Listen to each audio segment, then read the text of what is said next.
Hello friends, सत श्री अकाल। हमारे एग्रीकल्चर दुनिया में आज आप सभी के लिए पिछले साल के जो पेपर हुए हैं, इस साल फरवरी में जो हुए थे वही है। तो ये शॉर्ट और लॉन्ग मैं बताने वाली हूँ। लॉन्ग के क्वेश्चन बताने वाली हूँ और शॉर्ट के आंसर, और ऑब्जेक्टिव किसी और दिन मैं कर लूँगी कवर, ठीक है, क्योंकि वीडियो लंबा हो जाएगा और फिर वो अपलोड होता नहीं रहता है, ठीक है। तो ये है, तो आपको क्वेश्चन के हिसाब से पता चल जाएगी कि कितने चैप्टर से, कौन से चैप्टर से कितने क्वेश्चन आते हैं, ठीक है। यहाँ पे सबसे पहला क्वेश्चन है, अचार के लिए उपयुक्त दो फलों के नाम लिखे। यहाँ पे है ना, अचार के लिए उपयुक्त दो फलों के नाम। तो अचार के लिए हम क्या करेंगे, तो इसका एक हो गया आम और दूसरा हो गया नींबू, ठीक है।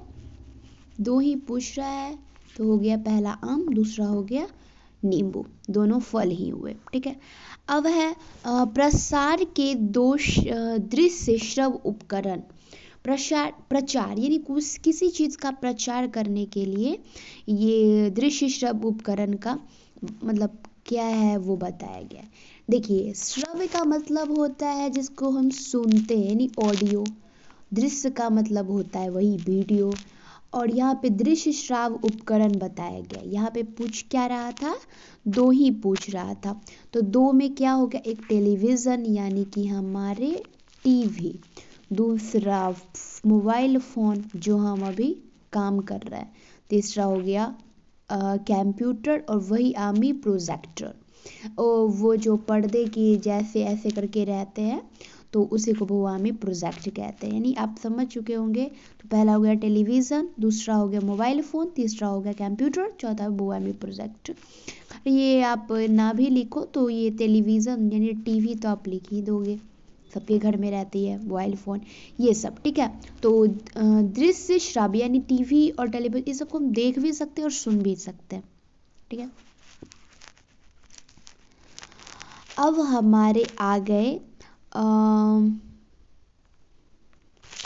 सब्जी के महत्व को लेके, यानी कि सब्जी के महत्व को लेके। तो क्या होगा कि सब्जी में आप सबको तो पता ही है कि उसमें प्रोटीन, कार्बोहाइड्रेट ये सब पाया जाता है। सब्जी में विटामिन ए सबसे ज़्यादा ये बथुआ की जो पत्ती होती है ना, उसमें पाया जाता है। पता है कितनी, 11,300 IU प्रति 100 ग्राम, मतलब प्रति 100 ग्राम में बथुआ में पाया जाता है विटामिन ए पाया जाता है, और बी पाया जाता है मिर्च में, सी पाया जाता है धनिया की पत्ती में, फिर रेसे फाइबर पाए जाते हैं आलू में। बहुत सारे प्रोटीन होते हैं ये सब्जी में। आप सब तो लिख ही दोगे, 2 नंबर में लिखना रहता है, ठीक है। उसके बाद है उष्णकटिबंधीय जलवायु के दो फसल। उष्णकटिबंधीय जलवायु, सबसे पहले हम ये देख लेंगे कि उष्णकटिबंधीय जलवायु जो ये कह रहे हैं ये होता क्या है, ठीक है। पहले ये देख लेंगे उष्ण जलवायु। यहाँ पे लिखा है यानी ट्रॉपिकल फ्रूट, यानी उष्ण कटिबंधीय क्षेत्र जहाँ के मौसम का तापमान उतार चढ़ाव सामान्यतः 10 डिग्री सेल्सियस के अधिकतर अंतर होता है। यहाँ शरद ऋतु में भी तापमान 18 से, यानी उष्ण वैसे कहा जाता है जहाँ पे ठंडी ऋतु में भी 18 से 20 डिग्री सेल्सियस तापमान होता है, जबकि अन्य मौसम में तापमान 30 से 40 डिग्री सेल्सियस के बीच रहती है। तथा वातावरण की अपेक्षाकृत आर्द्रता, मतलब ठंडा में कितना, ये जो है ना, सो ठंडे में ये इतना कितना में कोल्ड, वही मतलब ठंडा में इतना रहता है ठंडा में, और गर्मी में तो 30 से 40, यानी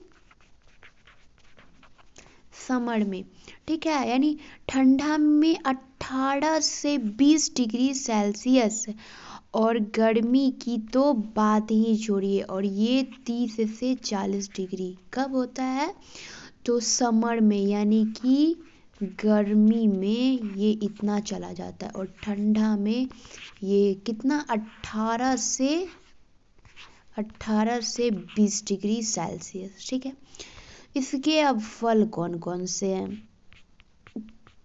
इसके फल है आम, अमरूद, केला, पपीता, नींबू, सपोटा, कटहल, यही सब आम, इमली, केला, पपीता, यही सब होते हैं। ठीक है, यानी हम ये बोल सकते हैं कि उष्णकटिबंधीय वैसे जहाँ के ठंडा के जो तापमान होता है ना, ठंडा वाला, यानी ठंडा वाला वो हो जाती है 18 से 20 डिग्री सेल्सियस। ठीक है, और गर्मी तो में तो हो जाती है आपकी 30 से 40 डिग्री सेल्सियस। ठीक है, वहाँ का टेम्परेचर तो वहाँ पे होगा आम, अमरूद, पपीता, कटहल, बरहर, यही सब होता है। ठीक है, अब है हमारा धान की 2 किस्म के नाम लिखिए। हम तो धान आपको पढ़ाए है ना, तो धान के 2 किस्म आप तो तुरंत लिख दोगे।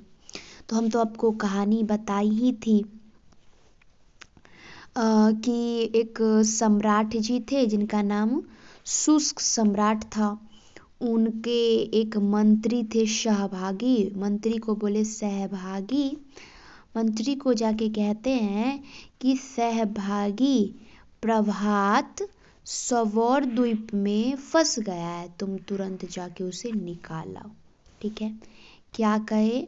फिर से पढ़ेंगे। शुष्क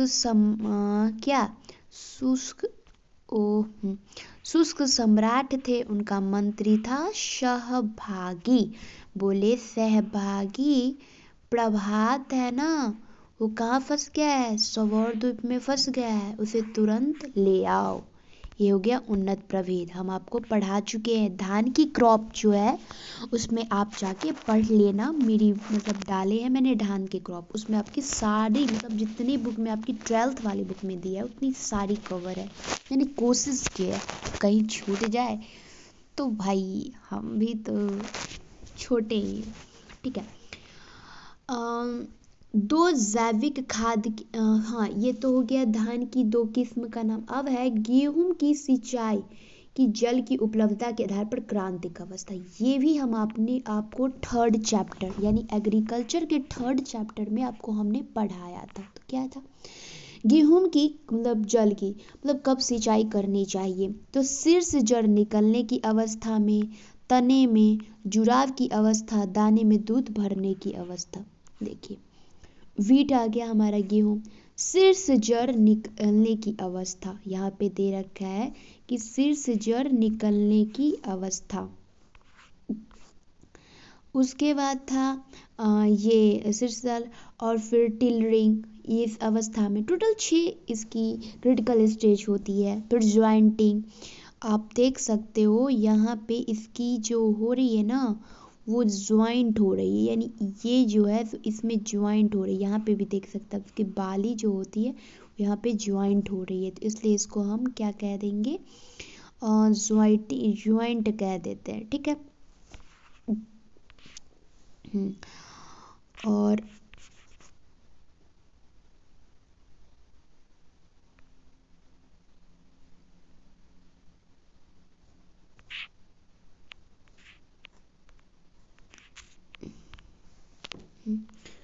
अब है फ्लावरिंग, तो फ्लावरिंग भी हो गया। ठीक है, अब है मिल्किंग, तो यानी दूध उसमें भरते हैं। ठीक है, मतलब दूध मतलब इसमें भड़ा मतलब प्राकृतिक रूप से इसमें दूध बनता है, खुद बनते हैं, हम नहीं डालते। फिर डफ, इसमें वही जो दूध बनती है तो वो ठोस अवस्था में बन जाती है। ठीक है, अब तो हो गए, अब चलिए गिनते हैं क्या क्या हो गया। सब्जी के महत्व हो गए, उसके बाद ये उष्णकटिबंधीय जलवायु की 2 फसल, ये भी हो गए।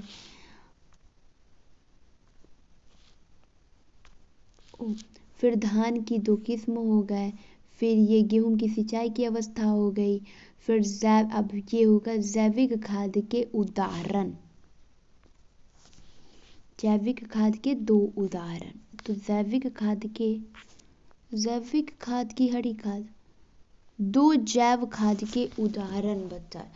तो जो दो जैव खाद में ये होगा राइजोबियम हो जाएगा, हमारे ये हो जाएंगे राइजोबियम, और एक हो गया नहीं कंपोस्ट और वर्मी कंपोस्ट हो गया, ठीक है।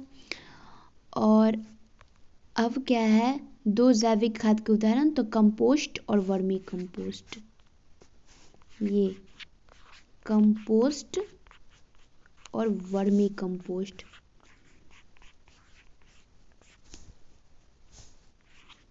वर्मी कंपोस्ट हो गया। तो ये दोनों, इसको केचुआ द्वारा बनाया जाता है तो वर्मी कंपोस्ट हो गया, ठीक है। अब है हरी खाद हो गई, तो हम काउंटिंग करते हैं कि कितने, मतलब ये सब हो गए हरी खाद वाली दो सब्जी। अब हरी खाद वाली करेंगे, ठीक है। हरी खाद, यहाँ पे क्या है, हरी खाद की फसल को कुछ समय तक, तो हरी खाद की जो फसल होती है ना, उसको उगाने के बाद कुछ समय के बाद उससे उर्वरकता के लिए मिट्टी में दबा दिया जाता है, उसे ही हरी खाद में डालते हैं। सबसे ज़्यादा यूज़ किसका किया जाता है, ढैंचा का। ढैंचा का मेरे इधर जलावन के रूप में यूज़ किया जाता है, ठीक है। तो सनई, ढैंचा, मूंग, उड़द, लोबिया, और इसमें ज़्यादातर दलहनी होते हैं। तो कौन कौन से हैं, सनई, ढैंचा, मूंग, उड़द, ये हो गए हमारे हरी खाद वाले क्रॉप, हो गए ना। मतलब सनई, ढैंचा, मूंग, उड़द हरी खाद के क्रॉप हो गए। अब है मिश्रित खेती क्रांतिक हरी खाद। अब है मिश्रित खेती के दो उदाहरण। मिक्स्ड क्रॉपिंग तो पता है ना, वो मिक्स्ड क्रॉपिंग में वो आते हैं जब हम दो फसलों का, यानी कि दो जो फसल होते हैं ना, उसके बीज को मिला करके हम खेत में एक साथ बुआई कर देते हैं, जिसका मुख्य उद्देश्य क्या होता है कि किसी भी परिस्थिति में हमें उपज प्राप्त हो जाए।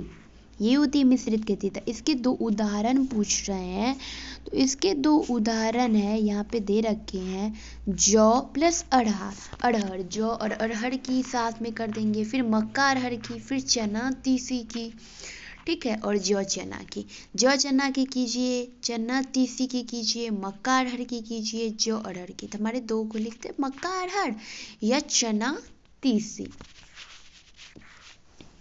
तो हमारे हो गए जी चना तीसी। अब है हरी मिश्रित धान की क्रांतिक अवस्था को लिखे। धान की क्रांति अवस्था को भी हम आपको 4 चैप्टर में बता चुके हैं। आप 4 चैप्टर का जो है वो ज़्यादा कितना, आधे घंटे का होगा, आप देख लीजिएगा। वैसे यहाँ पे भी मैं बता देती हूँ, ठीक है। तो धान की जो क्रांतिक अवस्था वो तो 3 होती है, यहाँ पे शायद 2 ही दे रखा है। यहाँ पे बालियाँ के निर्माण का प्रारंभ, और दूसरा होता है पुष्पन, ठीक है, क्रांति अवस्था। ये राइस हो गया, ये बाली यानी वुटिंग स्टेज, और फिर उसके बाली जो होते हैं ना, सो ऐसे करके यहाँ पे देखिए, ऐसे करके यहाँ पे निकले हुए है ना, तो यही वुटिंग स्टेज में आ गया। फिर फ्लावरिंग, यानी ऐसे इसके फूल होते हैं, इसके फूल ऐसे ऐसे होते हैं। और उसके बाद आ गया हमारा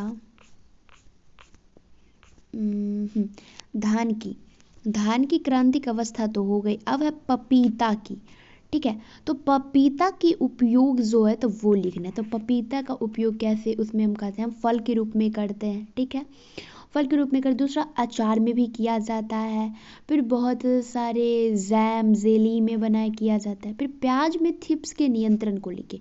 ये प्याज जो है ना, उसकी थिप्स के नियंत्रण को, मतलब प्याज में थिप्स के नियंत्रण को लिखे। पपीते में तो लिख ही दिए थे। धान की क्रांति अवस्था हो गई, मिश्रित खेती हो गई टोटल। प्याज की अब थिप्स के बारे में थोड़ा पढ़ लेते हैं।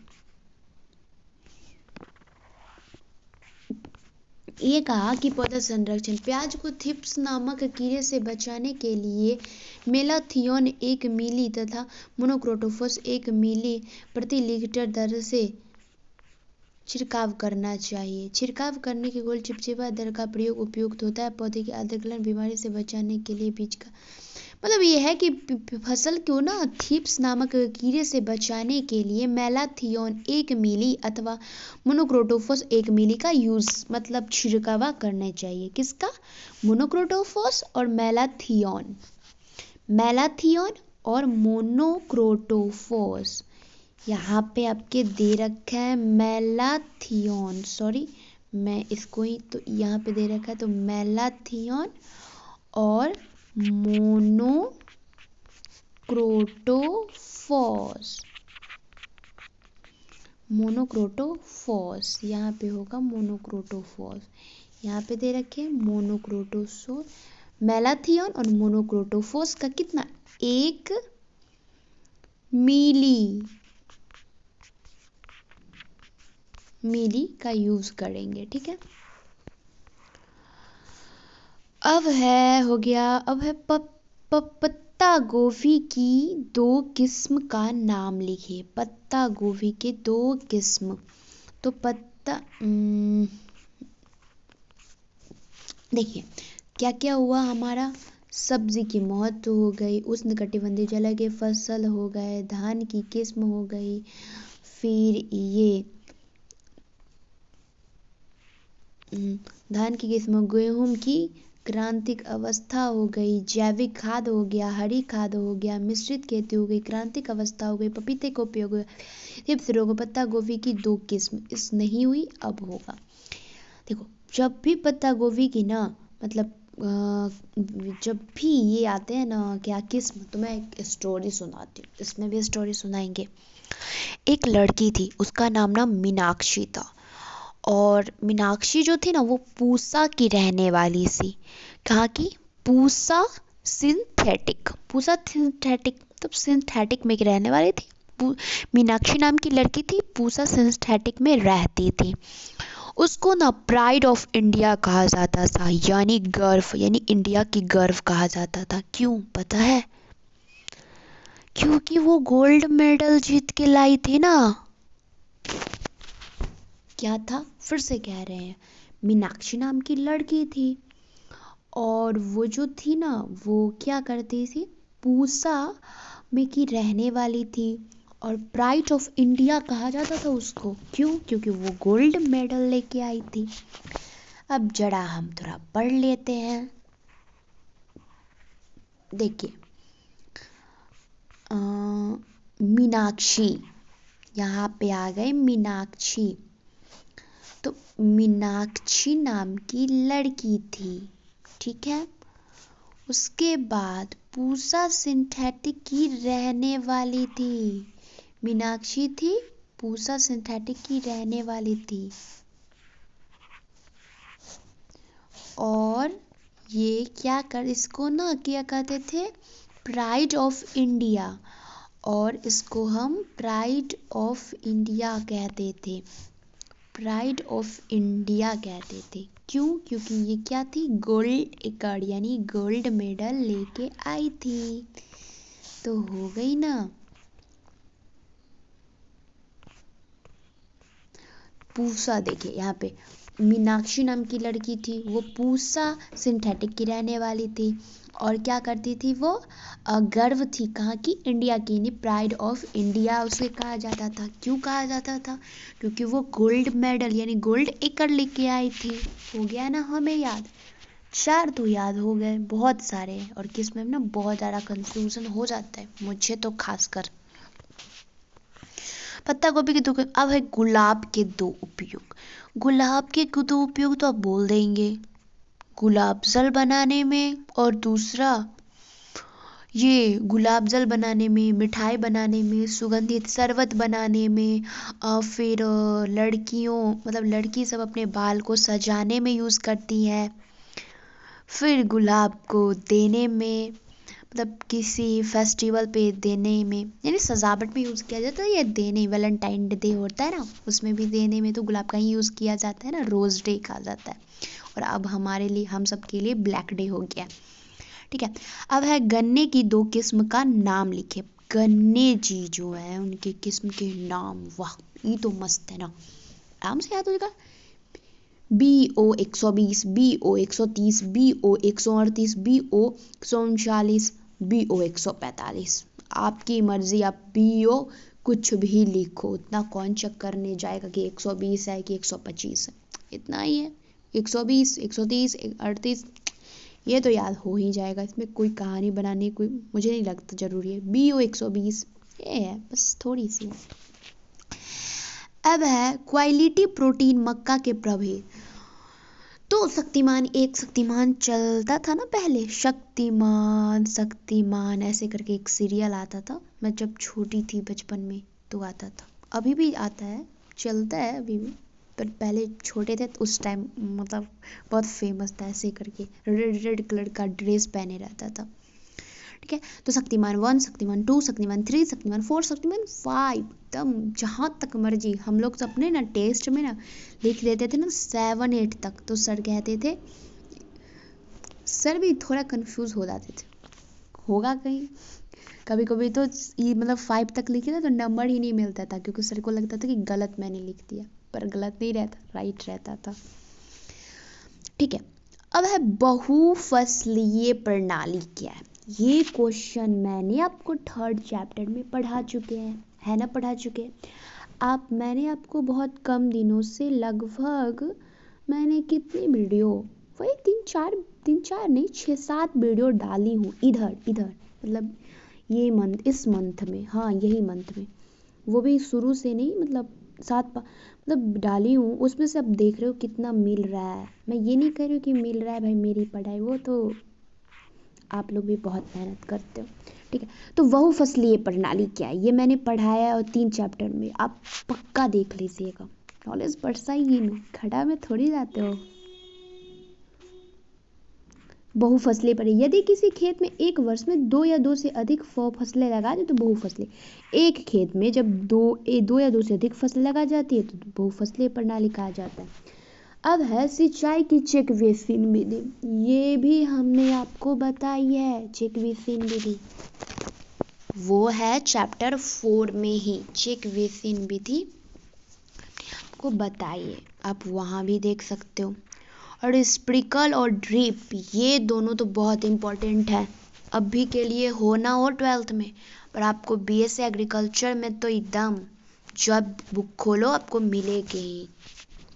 चेक बेसिन विधि, तो यह विधि सबसे ज़्यादा कही जाती है मूंगफली यानी पास लगे हुए में किए जाते, पूरे खेत को छोटे छोटे टुकड़ों में, हम आपको बताए थे ना ऐसे पिक्चर की सहायता मदद से लेके, जो एक ऐसे करके हम खेत कर लेते हैं और उसको क्या करते हैं हम छोटे छोटे भागों में कर देते हैं, उसके बाद ओ हाँ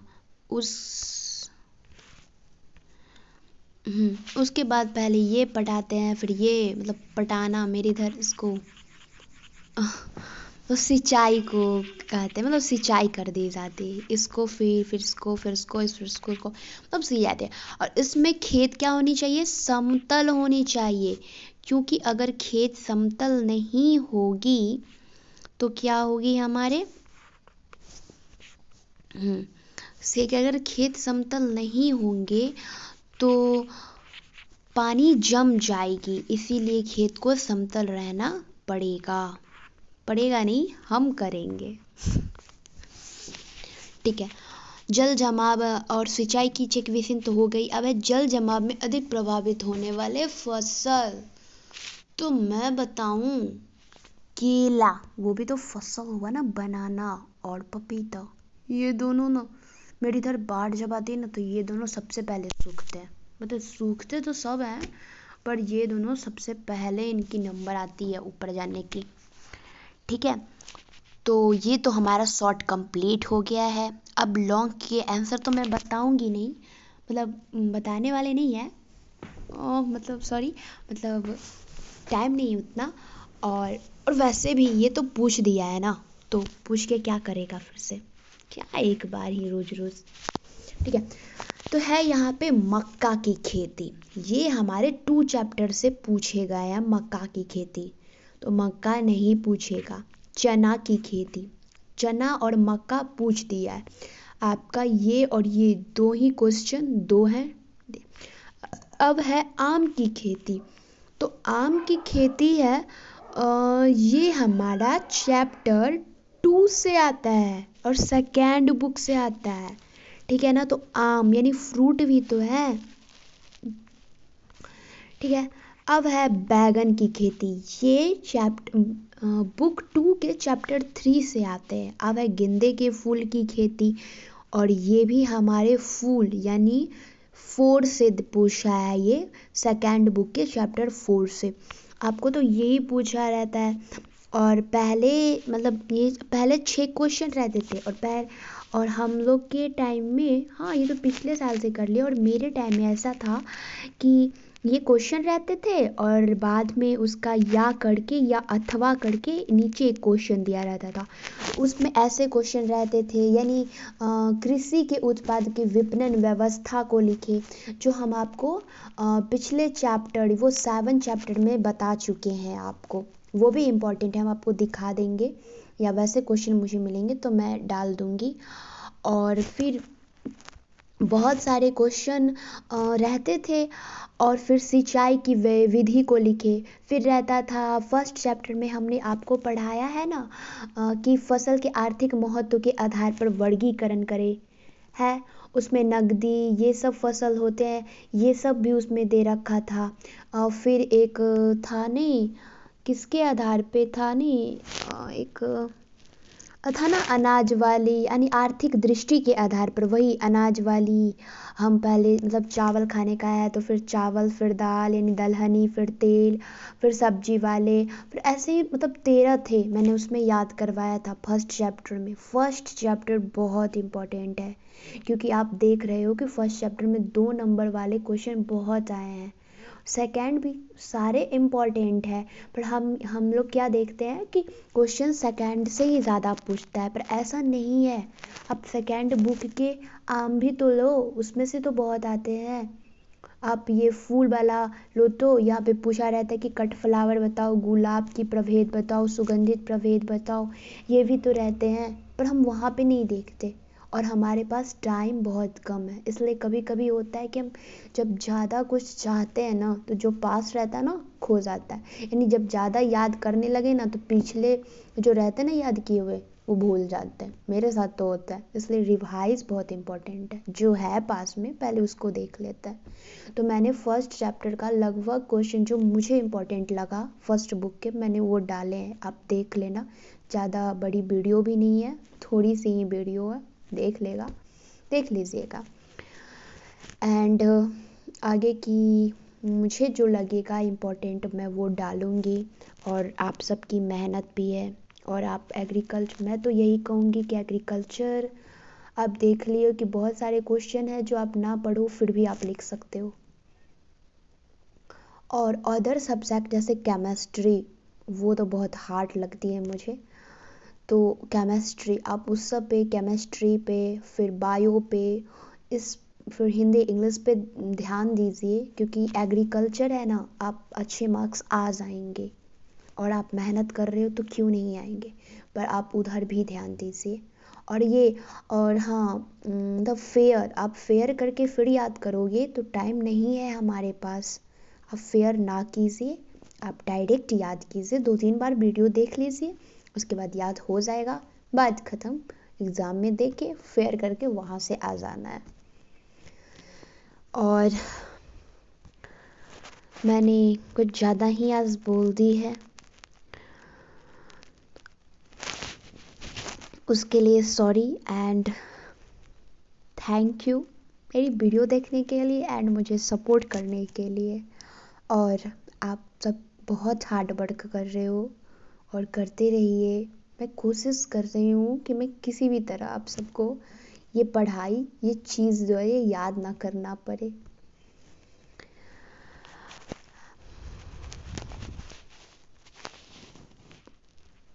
एंड थैंक यू।